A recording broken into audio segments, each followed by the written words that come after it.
We're on now. We're on air now. Welcome everybody to the Rovertime podcast. Roaming Millennials here. Nobody else needs an introduction. Hi. We have the important one, but for the sake of brevity, we're here with. Yes, thank you. Stan is here. I appreciate that. I appreciate the respect there. Yeah, Stan is here. We have Terry and Mark. I stand with Stan. Oh God. But yeah, so the Las Vegas thing is just going to be mostly free form, right, Mark? That's what you had planned? Yeah, no plan. That's like a starting point. Okay. So my understanding of this event is that he was on the 32nd floor and started throwing bump stocks on people. Is that what happened? Yeah. He hit somebody with a .30 caliber clip. Have you seen that video where it was the congressman saying of an M4A1, like, this is a .30 caliber rifle. It can shoot 30 magazines of ammunition or something like that. It's like 30 magazine clip. Yeah, exactly. For half a second. Yeah, exactly. But you know what though? They keep talking about how many guns were in his room, but it doesn't matter how many guns are in the room if you got one shooter. Yeah. If you got one shooter, it doesn't matter how many. So that's really confusing. Sorry, I was gonna say, roaming as the Canadian in the room, I guess, what's your take on all this? I don't know. Actually, she's now a U.S. citizen. Woo! That's right, you are. Resident. Right. I have the resident card. Still 5 years away from citizenship, but getting there. And as the resident, not American Canadian, I know nothing about guns. So about as informed as CNN on the issue, I would say. Oh, okay. At least you're honest about it. Yeah, I like how CNN's trying to show what a bump stock does, and they just also happen to put a grenade launcher and a scope on the rifle. I'm like, there's no bump stock on it. You're just trying to fearmonger, guys. But it looks intimidating. Therefore, it's very scary. Therefore, it serves our narrative. It's guns aren't evil. So for anyone that's watching that, by now, if you haven't heard, it's actually pretty simple. What the bump stock does is use the recoil of the gun to basically induce another trigger pull. So round automatically, essentially. Automatically. Right. I don't get why. Actually, no, I do, because guns are bad. Guns are bad. They're always evil. Hillary Clinton, our Lord and Savior, told us exactly what happened here. It's the NRA controlling all the Republican congressmen. I just joined the NRA, actually. And they won't stand up to the NRA. That's the problem here. Yeah. The NRA controls the government. I want to stop them from implementing common sense gun regulations. I just want to say to everybody in here, I'm sorry that because I just joined the NRA that I'm apparently a terrorist now, as Michael Ian Black, I think it was, said. It's true. Yeah, so I'm sorry that I'm apparently actually worse than Hitler. I'm a terrorist, though. What was that? I'm a terrorist. Terrorist? I'm waiting for Stan to cringe. Terrorist. That's not happening. No, I'm actually looking because there was a guy, and I responded to it. There was a guy that had tweeted about the amount of money that the NRA had donated to the Republican Party. Yeah. Since and his time frame was, and I'm trying to find it, but it was literally like over 20 years. And the number he came up with over these 20 years was like $3.4 million. Huh. And I'm like, Hillary spent $30 million on her last Senate campaign. Yeah. How is $3.4 million over 20 years going to own anybody in Congress? That is literally an argument against saying that the NRA owns the government, because $3.4 million, even in a year, is nothing. But over 20 years total, I'm like, that is the dumbest argument for your point I have ever heard. I think how many members? But also, I saw, I think, the same tweet, and the person was like, holy crap, would you look at this? And they've donated so little money to Democrats. I mean, was anyone surprised by that? The people that are actively trying to outlaw firearms are not supported by the National Rifle Association? Shocking. Yeah. I mean, who'd have thought? Check this out.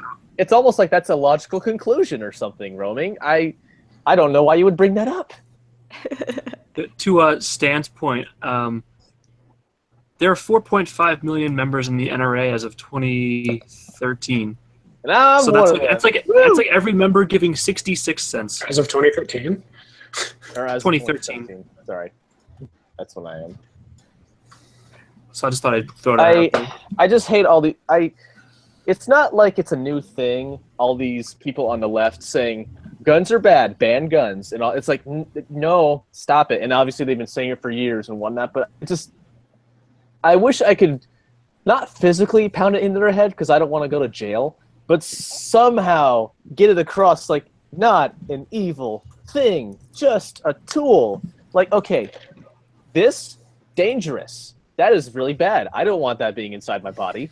Wait, is that an automatic round? Yeah.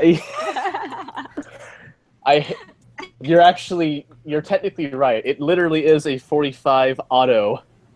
It's a 45 ACP, 45 Colt automatic Colt pistol. I got the one bullet that literally does have automatic in the name. That makes you a terrorist. Yeah, that and the fact that I'm an NRA member now. It's, if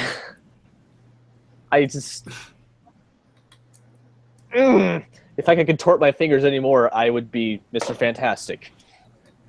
Well, and the thing that I find, oh, here it is, kind of interesting,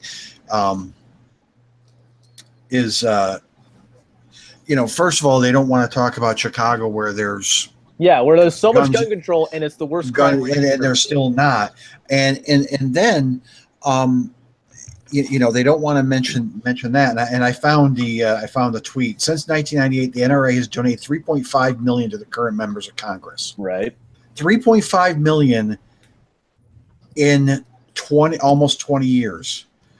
It's basically a drop in the bucket when you talk about finances. Oh, it's nothing. It's absolutely nothing.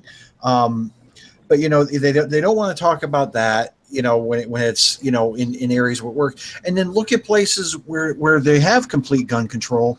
Like Chicago. Britain. Well, Britain, where they have complete gun control. Does that mean, or that doesn't mean that people won't find a way? I mean, just they seem to think that making something illegal means it's just going to vanish. Drugs are illegal. Does that mean we immediately don't have they think the problem is their thought process is, well, if we do this will stop the criminals. No, it will stop the people that are obeying the laws and following the laws. That's what's going to stop. Laws are in place to stop the law abiding. That's all they're ever going to be able to do. And they don't understand that. What you have to remember is that because nobody can possibly, because human nature is good, the only thing that makes people commit evil is outside sources. Yeah, exactly. So you have to just on the gun. Exactly. It's the gun that's evil. I mean, you can look at the breakdown of murders per capita, and then look at like gun control laws, and there's not really any correlation there. The place with the highest amount of murders is actually Washington D.C., where it's pretty much gun free, right? Super strict, and you have somewhere like Utah where everyone and their mom is packing, very, very safe. So I mean, it's not only a gun issue; it's a socioeconomic and overall crime issue, right? And I feel like these Dems, who usually tend to come from the places with the highest crimes, I mean, you're talking about like in New York City or LA, not safe places, they're talking to, a lot of gun owners who are from, places in the Midwest and stuff where it's super safe. You don't have to lock your doors. And it's like, really, you're going to lecture us about crime and how to prevent it? Yeah. It's like it's the blind leading the blind, essentially, is what it is. And the one point I also want to make for, on my argument against, everything they're talking about, and Terry and Mark, both of those, I have never owned or fired a gun in my life. We need to break you. We need to break your gun. We need to we need to pop your firearm cherry. I know plenty of people who do own them, who own plenty of them and are very, very responsible with it. And to to Roaming's point, I mean, Blonde jokes all the time about when when going to visit Matt, because literally in Montana, I think it's kind of a requirement. Like, okay, you're born, here's your social security number, and here's your gun. And I like the fact that he just randomly flashed an M1 Garand in one of his videos. It's like, respect, Matt. Respect. Yeah, I don't know what that is. I don't know what that is either. I think I used it's only the greatest gun ever created. Hey, Roaming, Stan. Okay, World War II is the greatest gun the ever rifle. That's what I was saying. World at War. I was right. Hey, look at the that. American rifle, as I like to call it. So what I've learned then is that it is true that video games are making me more prone to guns and violence. Oh yes. Yeah, sorry. We got to ban surprise me at all. Doesn't surprise me one bit. And the other point I find very intriguing about the everything that that the leftists have been saying, and Trevor Noah saying there's a mass shooting every day. I'm like, okay, you must be including South Africa, where they are literally killing their own people. Well, I checked on that statistic, and apparently to qualify as a mass shooting, you need to. It's any instance where like 4 or more people are being shot. So technically, a lot of these like gang shootings count as quote mass shootings. Oh, yeah. That feels like a bit of a flaw in the definition, but okay. Yeah, I agree. In addition, one of the other misconstrued statistics constantly is just gun deaths in the U.S., 2/3 of which are suicides, but we're gonna act like they're all homicides. Right. Well, they flip back and forth. Like they don't include those things when they include total, and then when they do, like when it suits them, it's. I want to ask. Back and forth.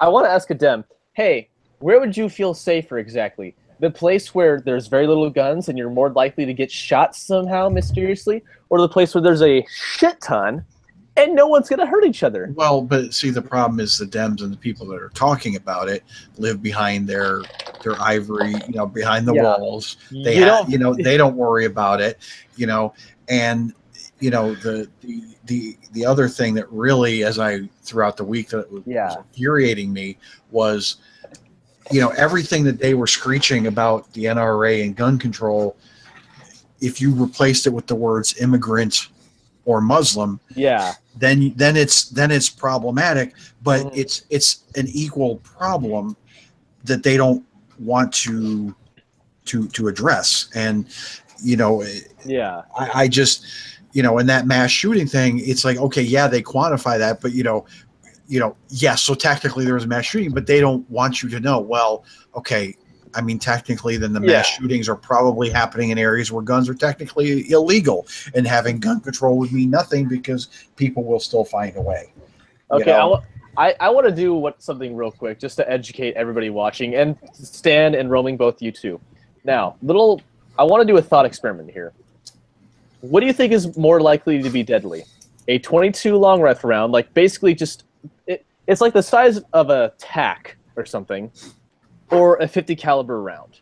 One of the 22 long rifle. No, stop it, Phil. This is for Roaming and Stan. Well, I mean, I would say that objectively they'd be both equally. If you had to choose, though, and just keep in mind, this is probably, I want to say the 50 BMG is maybe a little bit taller than this thing. Which is deadlier? Which one do you think would be deadlier? Yes. I'm not trying to harp on you because I know you're not like on the side of that. I just want to, just a thought experiment for people. I mean, I feel like you want me to say the 50. I don't. I want you to say what you think is true. I don't know. I really if you said to me these two bullets, which is more deadly, my answer is always going to be they're equally deadly.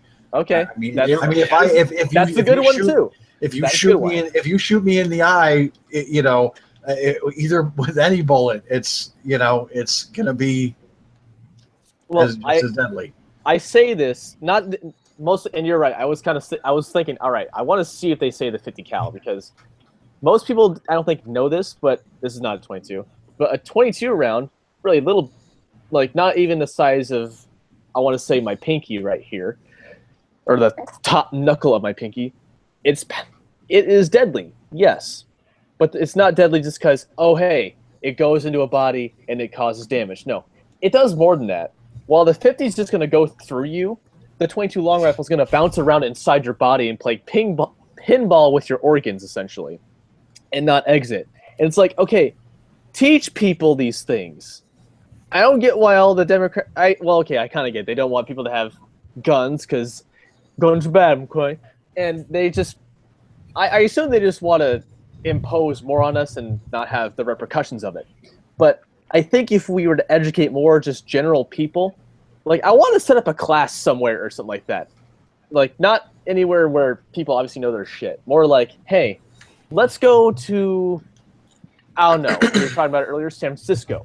Teach these people, hey. Well, but the problem is, I mean, you know, I could be wrong, but, you know, there are gun and gun safety classes, I'd say, everywhere. The problem is that the places and the politicians and stuff like this, they're not interested in actual, I mean, it's been proven by all their reporting, they're not interested in actual facts or... Oh, I know. I'm not talking about telling the Democrats about it. I'm talking just telling normal people who don't know their freaking ass from a hole in the ground on the situation. Well, but this is why I think this is just to play the devil's advocate here. I think this is one of those subjects that you're I don't feel like there's going to be a lot of on the fence people, really. Fair enough. When it comes to guns and gun control, you know, right. I believe they're. You know, if people have been raised around them, and which right. I'll say I was not. My father never had one. He was more of a fisherman, even though I bleeping hated fishing. You know, I think if people are raised around them and are, you know, like my brother-in-law who has them, like, you know, my niece and my nephew, I know they're going to have no. And keep in mind, my brother-in-law, my niece, nephew. They are literally, I mean, they knew people who died in Sandy Hook. They live 10 minutes away from Sandy Hook in Connecticut.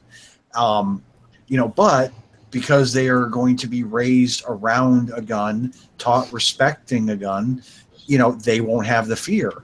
It's going to be people that essentially, I would say, that have ignorance about it. Well, I can relate to that because I'm kind of like, I never grew up around guns. The first time I saw or held a gun myself was when I was in university, and my roommate had one. So I was 18 by then, and I've only ever shot a gun, I think, twice in my life. Oh, sorry, 3 times now. And I have no plans, intentions, or interest in ever owning a gun. But as someone who believes in personal accountability, the fact that my neighbors are not murderers and not criminals, I don't have a problem with the Second Amendment. I think it is important for people to be able to defend themselves, especially as, you know, a small woman. If I were ever in a dangerous situation, I know that I would pretty much have 0 chance of self-defense if I had to rely on anything like hand-to-hand, right? The great equalizer, everybody. Right. Good. I kind of also have like a middling experience because I'm a gun owner, but I've only been to the range maybe 5 times. But I live in New Jersey, so like it's not part of you know, America, the culture here in this state. So it's like it's almost foreign to me, the idea of like, you know, a concealed carry, but I still wholeheartedly support the Second Amendment. Yeah. Like, am I the only one that lives here in an open carry state? I think you might be, yes. You very, very rarely see it, but it's funny when you see people like just putting around an M1A. No, you never see rifles, but like, are you talking like a pistol out in the open, basically? Yeah, you'll just see people like have handguns poking out and stuff sometimes, and people will give you dirty looks and stuff, but it's like, whatever. There's nothing you can do about it. Oh God, But you know, I think property owners can ask you to leave. I think the thing you said that to start the conversation that is, you know, I think is the truth is, you know, a gun is not evil. A gun doesn't care. It's a tool. It's you know, anything can be used for, you know, ill intent. You know, if I'm not mistaken, I do believe that if you look at like you were suggesting, Britain, if you look at before and after the gun ban, as well as the CCTV, whatever, proliferation, the violent crime rates really haven't dropped at all. It's like, yeah, gun deaths have, but what they freaking do? People are still dying at the same rate because they're stabbing each other or whatever. Yeah. You know, the thing that one of the correlations I make is, people,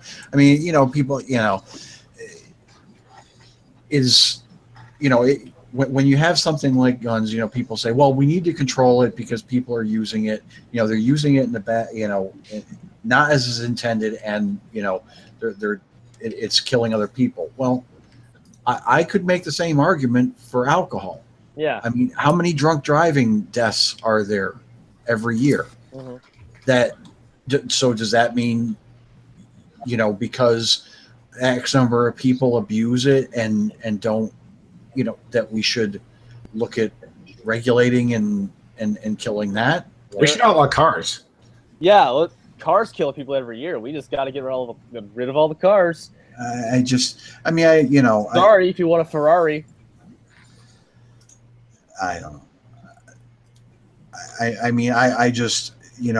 To me, yeah, I understand, but it is a complete overreaction, in my opinion. And just like, again, this is from experience, but when I was in California going to USC, it's an extremely bad neighborhood if anyone's familiar with that area. And walking down the street, I've never felt more unsafe in my life. And the fact that, there's gang activity, there's robberies, there's muggings, and the fact that, oh, but it's okay, don't worry, there's really strict gun control, that did absolutely nothing. Nothing to make me feel better. You took the guns away from law-abiding citizens. Well, remember, if you ever got into trouble, all right, and you're seconds away from death, the police are minutes away. I kind of want to pull it just a little bit back to the story itself, but one of the things that people have been bringing up since this attack was the idea of making a compromise and putting regulations on bump stocks in exchange for agreement on national concealed carry reciprocity. Which I feel like the Democrats would never do. They just want to get rid of everything. It's an all-or-nothing scenario for them. Yeah, but if they went for it, that would be something I can get behind. Because from what I've heard, even like bump fire isn't even... It's not accurate. It doesn't help you. It's also really cost inefficient because ammo is not cheap.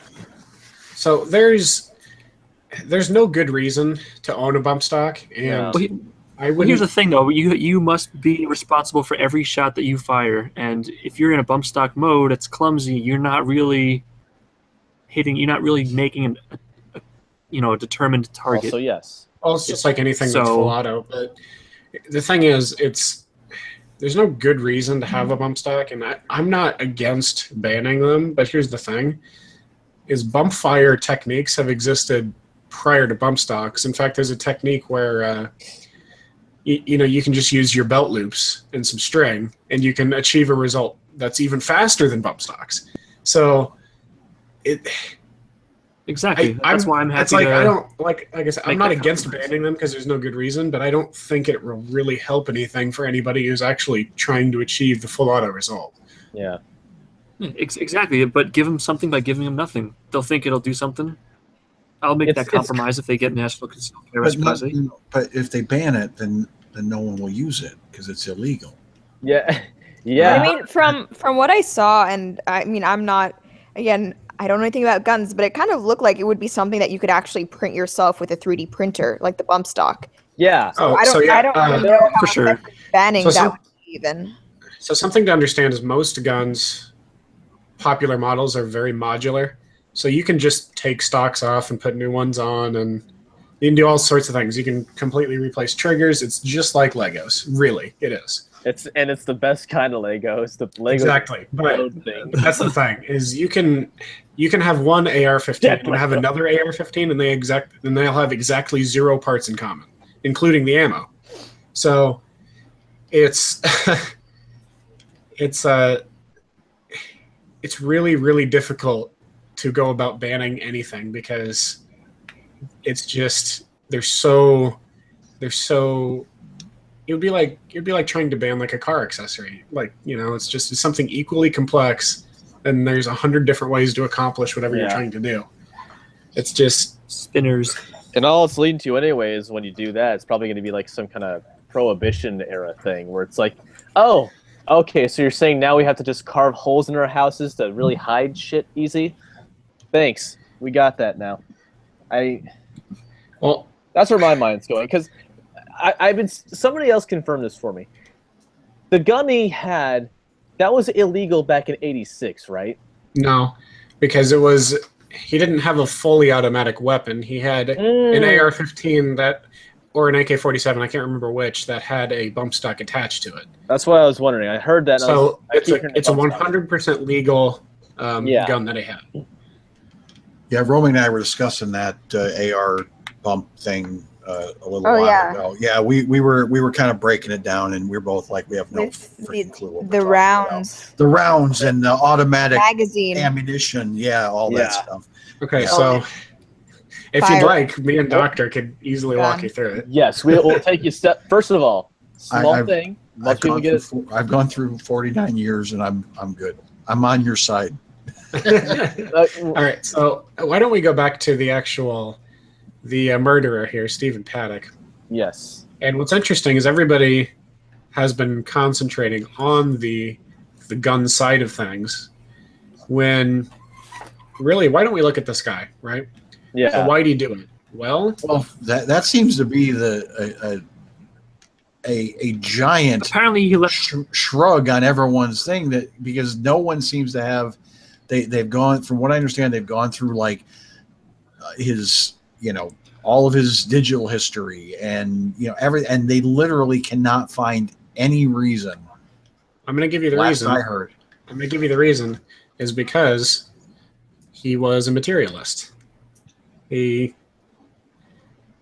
didn't have any sort of religion in his life, nor was his father there to guide him in any particularly good ways. So, I mean, if you look at his life, he was essentially, for the last decade or so, where he was a professional gambler. He's basically just a hedonist. So it's like, so what do you do when you're getting tired of that? Kill people. Well, I mean, that makes sense. I'm not buying that. I understand what your rationale, but that doesn't to take it. I mean, to take it out on again, maybe I'm just overly trying to think, trying to apply a rational thought process to a very irrational situation. But, it's like, that just doesn't make sense to me to open fire on a, and it wasn't even necessarily like, a thing of convenience, because it was not. I mean, he had to plan. I mean, this took a great deal of planning. Well, if you heard too, camera set up. If you heard too, this was years in the making, because he had previously rented a suite in Chicago, planning to do the same thing with the music festival there. But that was a few years ago, and he just didn't wind up doing it. You know what? So, what bothers me, and I forget who it was that said this. It might have been Ben Shapiro. I don't know, but it bothers me when people always go like, "Oh, this senseless act." Like, if you just don't know the reason, but the person had some kind of motive that made sense to them. It's not like, right. Like you said, it just took planning. It happened. Even in the most irrational minds, there's still some logic you can follow. Well, the logic, maybe logic we can't follow, but they have, but generally when something like this happens, they tend to leave. There's something. There's pretty obvious signs. Yeah, it's like, I mean, there's some, there's something, and it may not be like a God knows how long Elliot Rodger looking manifesto, but there's something you can latch onto, be like, okay, so this is something that happened. Because even what you're, I mean, something like, I'm going to, to punish this and that and the other thing. And it's just, it doesn't seem to be any of that. So I don't know. Someone in the chat says that he was a postal worker. Is that true? I'm actually not sure. Well, I know he grew up in very poor, but so it's possible. It's funny how the story changes like every day, and like if you watch the Joe Rogan podcast from like 4 days ago, like it's already outdated. The information is wrong. Like they were still assuming that he was using a fully automatic weapon, and like the next day, like the story is different from what they were talking about. It's just interesting to see that. It becomes so muddled because while I can tell there's good people who have been like, all right, let's just hold up, find the facts out. Like that one meme that somebody put in, like, I think it was our server somewhere. It was the, oh no, here come the progressives, and they're literally just shitting all over everything. Just like, NRA, terrorism, bump stocks, and all that crap. And Well, I think the lack of the lack of rationale is why there's or definitive from his point, reasoning is why we are seeing so much speculation, because people, they don't know. So like most of the media does most of the time, is they just will wildly speculate, guess, and repeat it, report it as well. This has to be the reason, even though, we don't. And of course, I'm sure, I don't know if any of you all saw the interview his brother gave, where it's like, okay, yeah, you're really proving that your family is a bunch of dickheads. There's a stream I need to watch, actually, I think about it, because Blair White's friend, Logan, President Hanish, as he goes by on YouTube, he did a stream because his uncle actually was there. He was at that, and I know he didn't die, obviously, but I can't remember if he was injured or something like that. But I need to. That's interestingly, one of my coworkers, he was they were at a conference in Vegas, and he was actually staying in the Mandalay Bay, and his room was 8 floors below, so he was on the 24th floor while this guy was doing that. Freaky. What I find also interesting is that the Mandalay Bay is, is how they seem to be acting like, they had no idea, he was bringing all this stuff up there. And it's like, casinos have cameras like every 4 feet. Like nothing goes on in casinos that they don't, know about. And I mean, granted, if he was a regular, they probably, they might have given him a little leeway, but they seem to have been acting like, oh, we don't have him on cameras doing anything. It's like, you would think if, to bring all that in, I don't know. Really rich people, I wouldn't be surprised if it's common to have just an enormous amount of luggage when you're renting a room for a long period of time. I mean, any hotel, really, that's pretty standard. Yeah, so my only thought is, why didn't they have a metal detector? Like, I'm amazed at that. Like, just there's no metal detector at this place. Because I would have picked it up. I mean, it makes me wonder. For the casino part of the floor, you'd almost think they'd have to. But there again, does it's like, is there a completely separate entrance to get into the hotel versus the casino that he might have known about? I mean, again, more just speculation, but it's.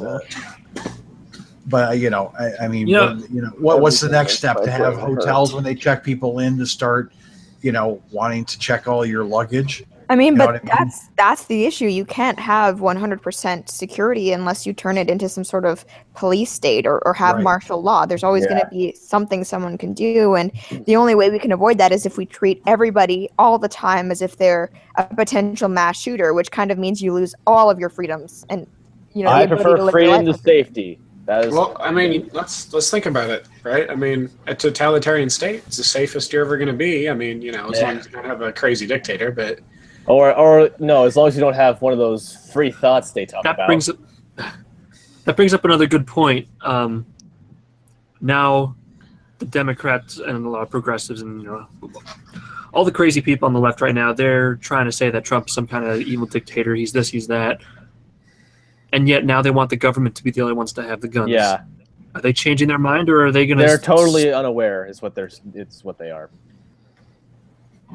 I want to drop some of these people in the middle of Venezuela. Well, I mean, isn't it's that, like, I mean, here, vacation here for a month. Actually, no vacation, just fucking work. I mean, isn't that essentially what the left has wanted, was more and more government control anyway? Pretty much. The auspices that they're, well, we're going to get, we'll, under the auspices of, taking care of everybody, but essentially, it does seem that is their, more government control, more government intervention, more government. So, I mean, really, this isn't necessary. This isn't, to my opinion, this is just part of the course that they want just more government. And the thing that's really staggering is the people that seem to support it don't seem to understand. It's like it's funny the road that they're heading down and that they are advocating for. For all their talk of saying that Trump is like Hitler and all that stuff, they seem to want to shy away from the fact that literally Hitler did this gun control and shit, and Trump doesn't seem to give a crap as far as I can tell. He's just like, all right, have guns. Yeah, I got bigger problems. I've found their labeling of Trump fascist and all this stuff, but almost funny, because it's like, none of you are being oh, he's trying to block free speech by calling us fake news. It's like, I'm sorry, is the military at your front door? Yeah, are they shutting down your broadcast? Is there an M1 Abrams going down? You really don't. You really want to see an area where the government does control the press? Take a look at your where shockingly some of them seem to be supporting thinking he's better. Look at North Korea. Yeah, they literally have Rocket Man approved and disapproved posters on the wall. You cannot touch with that when that boy that Otto warm beer. Yeah, it's like you really, I mean, if you really, they really have no understanding of what a truly fascist state is. It's like he is, again, I think, which most realize, familiarity. He is trolling all of you, and you're just letting him, because you're getting all just offended at everything, and he's trying to censor the press by calling us fake news. No, he's not. He's just that censorship is criticism censorship. Exactly. I'll tell you what, these leftists are. It's projection be thy name. I mean, if we talk about, let's look at the leftist institutions such as, I don't know, UC Berkeley. It's like, it's like, wow, where speech really isn't free there at all. It's like, and somehow Trump's trying to shut down speech. I don't get it. I'm trying to think of. I remember a very quaint saying. They who smelt it is they who dealt it. Quaint? There you go. Is that the quaint? Is that the phrase? Stan. That is what I'm going with. Quaint. All right, we'll go with quaint. All right. But yeah, I mean, just this past week, I mean, it just enraged me listening to all of them, and even Chuck Schumer, the people that died, they would not want us to wait. They would want us to do something. Oh, I mean, Chuck Schumer.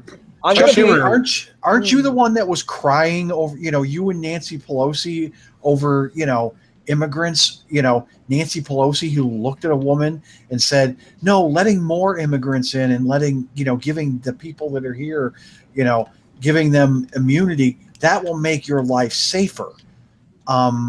So you want to, enact more laws in one aspect, but essentially ignore your own laws in another aspect, both of which, one where there are people making active choices, and as Dr. Manhattan said, with guns, the gun doesn't make a choice. It's the person using it who makes a choice. That's the part that infuriates me is just their complete lack of self-awareness, where their arguments for gun control are the same arguments that they fight against for immigration reform and a Muslim ban. Stan, you just made me think of something with the whole Chuck Schumer saying, well, they would want us to act. I'm going to start carrying this on me somewhere. If for some reason I am a part of a mass shooting, I will find a way to make this happen. I don't know what it takes. What does that say? That says, do not put us on my death or I will fucking hunt you. And I mean it. I don't know how it works, but I will find a way to hunt you till you're dead. I forget who it was that said it, but dang it, maybe Crowder or someone like that. That the fact that the left is politicizing all of these people's deaths when they were at kind of country music fans. Yeah, I'm not saying that they probably supported the Second Amendment, but out of any musical genre, they probably would not appreciate what's being said about I don't know. I would say that gangster rap would also probably be very very into open gun laws as well. Yeah. But continue. I don't know. Yeah, so it does annoy me when I understand it, because when something bad happens, our reaction is, how do we prevent this from happening again? And it's the same thing, when there's an Islamic terror attack, we think, okay, what caused this? What do we do to stop it? So I kind of understand why people are immediately coming out like gun control now, but we have to kind of look at this as this like something that is like Islamic terrorism, where it's an ideology that's spreading, or is this the result of this crazy lone gunman? So you treat these issues differently because they're different problems. Yeah, and to your point when they were saying these are Trump voters, they were also trying to make out the gun owner to be a Trump person. I'm like, so your rationale is that a Trump guy wanted to kill more Trump guys? Anything to perpetuate the narrative. I like what. If anything, you would think he would want to go to some sort of a, I don't know, maybe go to the Emmys. Well, no one went to the Emmys. But who would want to go to the Emmys? But but then again, he probably wouldn't get within 10 feet of the Emmys, because they probably had a 12-foot wall and armed security. But no walls, no borders. But yeah, I and when people were, again, a lot of on the right people they jump to politicize it. I don't. I hate to say I don't have necessarily a problem with that as much, because let's be honest, I think a lot of times after some sort, especially with radical Islamists, I think a lot of people on the right will quickly jump to the same type of thing about, we need to do something about Islam. So while on both sides, it's, I don't think it's a great thing to do. I think that's something, as far as, the bodies aren't even cold. Well, that's something that both sides are guilty of, in my opinion, to be fair. Yeah, like Matt Christiansen said, you can talk about these things as long as you have, solid reasoning and good arguments, But a lot of times people do talk about these types of things right afterwards. They're high on emotion and passion, and it gets in the way of actual constructive debate. So, but one of the things I was wondering is, how does this affect the business of, was it Mandalay Bay? After this, who's going to be like, oh, let's go to Mandalay Bay? I'm kind of one of those paranoid people where anytime I'm in a crowded situation, whether it's a concert or, like a street parade or anything, and there's a lot of people, because maybe it's because I do political and social commentary and I'm kind of neck deep in tragedies all the time. That's always something I worry about, which is messed up, I know, but that is always in the back of my mind. And I feel like now, especially, when you think about it, chances of it happening right after are less, but I don't know. It does worry me. I'm probably still more worried about an Islamic terror threat than just a random mass shooting. Well, and that's a good point. I mean, I a couple weeks ago when I went to the Boston Comic-Con, first I was like, okay, when everyone was coming in, they were there was metal detectors, they were sweeping everybody, they were really dedicated. Then the second day, because I had the special VIP badge, I essentially walked to the side, didn't get swept, just had a dog sniff my bag, and in I went. And I was thinking, I'm like, someone could eat, and I'm like, okay, 2 years ago, I wouldn't be thinking this, but now I'm thinking someone could easily use this system where it's like, okay, because I have this badge, this automatically means they inherently know me as not a threat.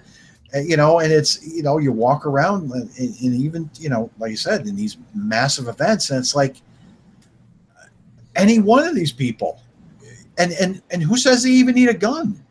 I mean, you hear about people going around stabbing people, or even trucks. I mean, you take a truck and you go anywhere crowded downtown. Yeah. So I'm 100% with you there. It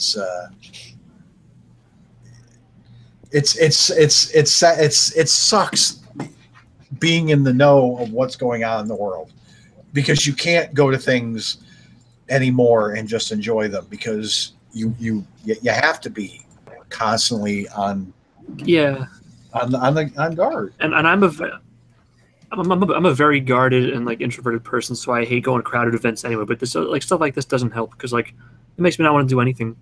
There's a reason why I carry this and a knife. Well, I mean, even. But again, that's how terrorism works. If you change the way you live based on incidences of terror, they win. I'm not going to prevent anything. I'm just more aware of it. I mean, heck, roaming. We spoke about this beforehand. I mean, the worry of you go. Some of us, when you went to Lafayette, it's like, how much, you're like, no, I don't think they have security. It's like, this is a problem. It's like, this is a potential problem. There wasn't a hint of security there. And that's like, but why should, but worrying about that, it sucks that's the world we're in now, where you have to worry about all that shit. Indeed. Well, I, for one, think I bet rooms at the Mandalay Bay are pretty cheap right now. Yeah. Might be a good time to visit. Matt was in the chat saying he probably can afford that freaking Vegas vacation now. Well, actually, right now. Yeah, it was sad to hear for me, because I've always loved going to Las Vegas. I mean, Did I jam out? No, you're good. Okay, well, yeah, I don't drink, I don't smoke, I don't gamble, not into the prostitutes, but I just love the touristy kitschiness of Las Vegas. So, come on, I'm definitely still going to visit again sometime. Fess up. You did have cigars with Knowles. That's true. That was my first one in a while. I feel like cigars are a thing, though, where it's really hard to say that you smoke if you only smoke cigars, because I feel like to say you smoke, you have to smoke at least one a week.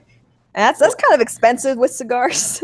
You also, I feel like cigars and pipes you don't inhale either. It's a big difference. That's true. I feel like I'm pretty sure you can still get mouth cancer and throat cancer, though. Oh yeah, you can get mouth cancer. It's so rare for cigars, though. I feel like cigars are for mafia actually bosses. Or former Cuban dictators. Or current Cuban dictators. Also, yeah. I don't know if Raul does it as much, but I imagine he does. Apparently Nicaraguan cigars are better than Cuban anyway. Screw you, Cuba. But anyway, as a tangent, I actually I got a marketing email today about really good hotel deals. I think it was from TravelAdvisor or something, TripAdvisor.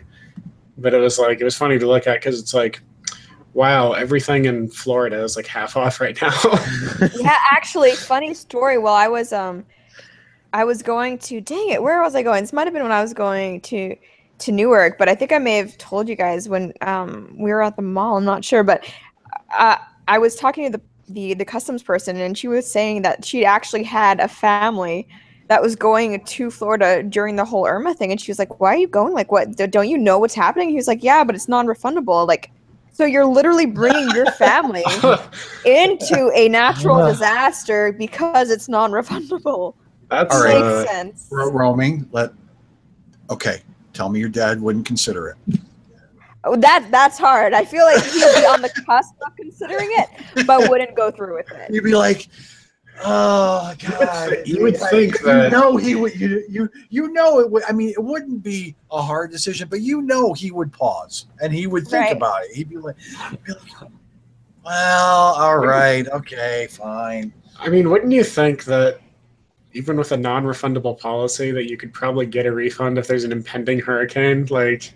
Yeah, I don't know. My girlfriend's parents were actually in the Dominican Republic just before. Oh God, what hurricane was it? What was it? Josie? Jose? Maybe.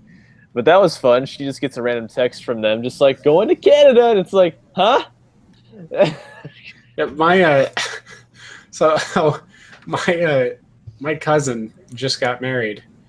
And they went on their honeymoon in the Dominican and then got stuck there for an extra like 4 days because of the hurricane. It shut down all their flights out. So it's like, and I work for the same company she does. So it's like, we just get an email out that's like, yeah, my cousin won't be into work for the next while. They'll just have to have all. It's like, oh, that sucks. You know what prevents that happening? You just don't go anywhere. That's my. That's aspect. true. That's my aspect. That's true. But what if you get hit by a hurricane where you are? If I get hit by a hurricane where I am, if I get one full force, we've got a lot more fucking problems because I am 3.5 hours inland, and if it hits me full force, that means it's already gone through probably most of the East Coast. And okay, so what about we're in deep shit. What about a tornado? Tomato. I mean, a tornado is a possibility, but I mean, those aren't going to be. Those are generally tend to be not a little more localized as far as. Okay, so what about lightning starting a fire on your house? You should go somewhere else to prevent that from happening. The point is that nature's coming for you, and you can't escape it. You Planet literally wants to kill you. Are you ready for the pack of squirrels? Yeah, like Rick and Morty. You fuck with squirrels, Morty. Nature is bound in it. Yeah, I don't. I realize this is hate speech, but I don't like Rick and Morty. All right, I'm out. Guys. It's been fun. I don't think I can participate in this anymore. Roaming, we're sorry. We're gonna eject Stan right now. I understand. God will punish me. Before we wrap up, Mark, what's up? Before we wrap up, I did want to, because Roaming's here. Roaming, do you have anything to say about that recent like hit piece on you and like a bunch of other conservative YouTubers?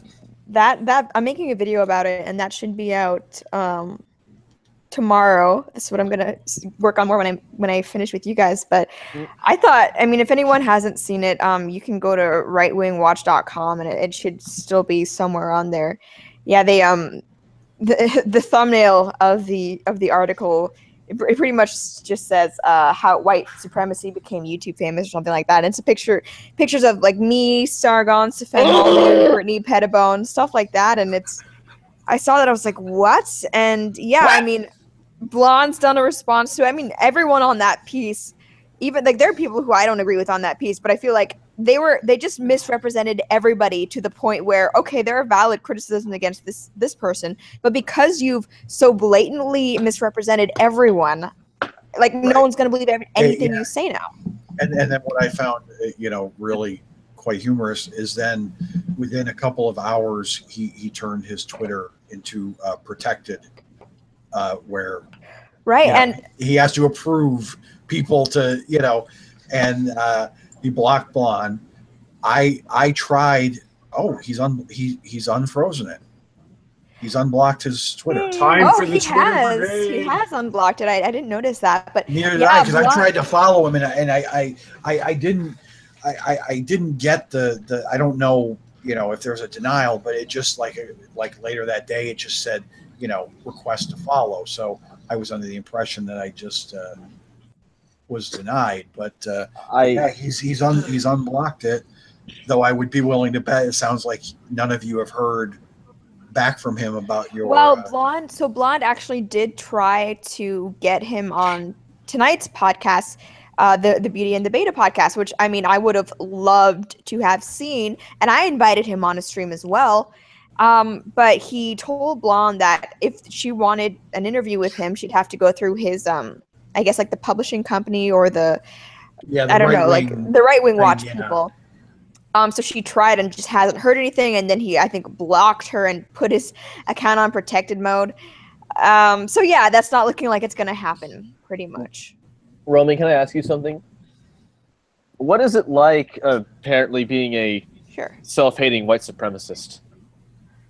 Well, you know, I think it just goes to show how racially open-minded I am. The fact that I am able to still be a white supremacist, despite, you know, being mixed race. But I mean, like. And that's the thing, like, it's very, I think, rare to see a biracial white supremacist, but heck, even if I was white, I still don't think I would come anywhere near to being a white supremacist or enabling white supremacy. It's just, I don't know, like, it's just frustrating. I find it most interesting that not only are you're a white supremacist, but you also wish to have the white genocide as well. Yeah. So, you know, I appreciate your flexibility in who you're willing to hate and who you're willing to I'm just trying to bring hate to everybody, right? Oh, you are, absolutely. Indiscriminately. And I also found it interesting that he also included Styx. I'm like, Styx is a white supremacist? And he included Sargon. Sargon. I'm like, what is... I mean, Blonde even says, she's like, you know, she did a great video. She's like, okay, of everybody, I can't lie. She's like, my characterization is pretty fair, but she's like, but roaming, you want to put? I mean, she was like, I mean. And what bothered me about Blondes is because, like, when you actually read what they wrote about Blonde, they're like, okay, she, you know, opposes feminism, thinks that all cultures are equal is nonsense, and it's like all that is true, but they've labeled her a supremacist extremist. I'm like, what? Okay, like in her little paragraph, that's mainly true, but as reasoning to define her as a white supremacist, that's not accurate. Like, what? So, you know, I feel like there's like this logical jump or gap that's just not there when it comes to her characterization, which is frustrating. So you're telling me that a leftist is writing on the basis of emotion rather than logic? Yes. What? There are two things at play that I want to bring up here, and again, I bring up Gavin McInnes, where it's they write it as if it's self-evident that it's evil. Like, Blonde is like this and this, and they're like, "Can you believe it?" And we're just like, "Yes."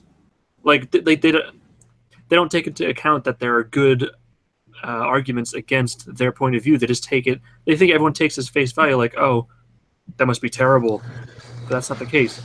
And the other thing I wanted to mention was my favorite video this week was Steven Crowder's little bit on The Boy Who Cried Nazi. And it's pretty... I love Steven Crowder. But yeah, it's exactly right. And like this hysteria is, to anyone that has any sense, it should spell out the downfall of the left if they're going to be this hysterical about everything. There's nothing to ramp up anymore. This is the peak of what you can do to try to, you know, make people freak out about us. The year ain't over yet. Oh God, 2018 is gonna kill us all. Like I think you even mentioned, roaming on your interview with Right Millennial, their labeling has made all of these labels irrelevant. You know, I mean, when you label everybody you disagree with Nazi, white, it's like, well, these terms mean nothing anymore. Literally, you know, everyone. I mean, even Nancy Pelosi is getting shit from people on her side. It's inevitable that they're going. I mean, they're already eating themselves, you know, and it's just going to get worse. You know, they seem to not understand it's all the regulations and stuff that they want to put in place, at some point it's going to come back on you, because if you get even remotely half of everything you want, you're going to, even look at Antifa. They're starting to go at each other, where black Antifa members are saying that the ones aren't doing enough. They're already all going at each other. And it's just, I hate to say it, we almost, if you just disregard it, laugh about it, they're going to continue to eat themselves. And it can't end well.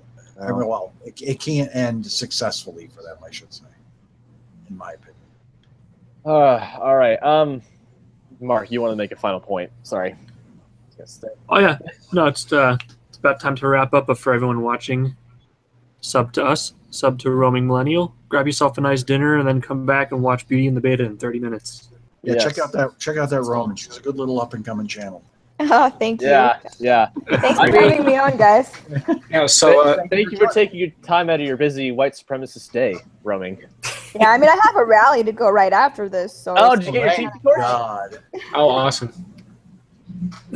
Right. So before we all finish up here, I just want to make Doctor aware here that just a few weeks ago we met Roman in person. Fuck you, Terry. We're all hanging out.